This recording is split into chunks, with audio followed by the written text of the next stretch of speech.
Ladies and gentlemen, welcome to the Yummy Arts Kitchen. Today we welcome Tami Utley into her very own house. Yay! Yay! So thankful that you could have me here. Thank you Thanks so for much. getting up and going to the kitchen. That's good. Excellent. This is like working from home. I love it. It's just like working from 10 minute home. From commute. Oh, except I had to clean. I know. What are we doing today, Tami? We are doing a candy clay basket. It's got a little tiny cake on top, but it is basically a candy clay basket. I have its little skeleton over here, bare bones. But gosh, thanks so much for joining me, and hope you have fun today. I have done candy clay a couple times, but we haven't done a basket. And I don't like doing the straight up and down baskets, so I'm going to show you how to make a little flair to it. The recipe for candy clay you can find in our Ooh La La video. It's one of the free books. It's also, I think, in Candy Clay Display. But if we have time after we're done, I'll actually make it for you. The recipe is basically, a pound of chocolate to half a cup of corn syrup. You melt the chocolate, you heat up the corn syrup, you mix the two together, pour it out. As soon as it starts to seize, pour it out, and then wait for it to harden up. Cool. If we have time, we'll do that at the end. Yeah, if we have time, we'll do it at the end. So basically I made a whole bunch of candy clay already, and since you can buy the colored discs, I actually made it from colored discs, so that's how I ended up with the green and the pink here. So actually the pink I just took a red disc and threw it in with a bunch of white and it made pink.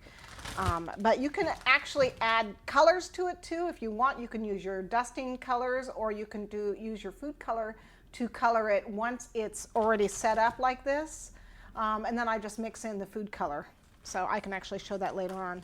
And by the way, it's way tasty. Oh yeah, it's really delicious. Especially the chocolate tastes just like Tootsie Rolls. Oh, so if you can stop eating it. That's why I'm not doing a chocolate one, because I just sit here and eat it instead. But that would be bad. That would be bad. So let's start with the base of our basket. What I did is I have a couple stacking oval cookie cutters here. And they're stacking ones. And I just took whatever size basket I wanted to make, and in this case, this is just a 5-inch by 3 1/4 inch oval, and this is the next size up. And the reason I did that is because this is going to be the bottom, and then it flares out, and because there's no cake in here, I want to put a piece of chocolate on top so that all my flowers and the cake I put on top, the cake's going to go on top. And when I put it in, I don't want it to fall down to the bottom. So you could actually fill it with, candy or whatever. You're not going to see whatever's inside that. You can put anything you want, or just leave it empty. You could do it with Rice Krispie treats, but I wanted it blank. So what I did, flip it over so that I have more surface area on here, and then I'm going to just tape it down so it doesn't move when I pour the chocolate in. I don't want it moving around. So you've got the lip of the cookie cutter on. Yeah, I turned it over. Okay. Yeah, it doesn't matter. Okay. No big deal. I just wanted it to stay down. Yeah. Well, I'm just going to clarify because I don't know what's important and what isn't. So that's not important. Okay, good. Good to know. Good to know. That's what I did. Good to know. And then what I'm going to do now is I'm just going to pour the chocolate in. So I melted the chocolate. I just took any of the coating chocolate, summer coating chocolate. You can actually, real chocolate will work. And I melted it for 30 seconds at a time in the microwave. Be really careful, because if you burn it, there's no saving it. And it stinks too, by the way. Yeah, it smells really bad. Not that we would have any experience at that, but yeah. So anyways, I'm just going to get it liquidy.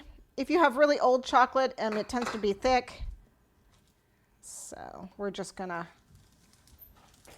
hold this down here and tap it. Get your finger in it. Oh, that's always good. Yeah.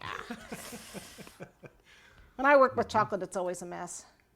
Okay, so there we go. Like so. So it's nice and smooth. And then in the freezer it goes to harden up. Okay? For how long? I don't know. Depends on how thick you make it. I make them fairly thick because I don't want them to crack. Yeah. But it'll take at least a good 5 minutes. Oh, okay. Okay. So we'll just get that out of here.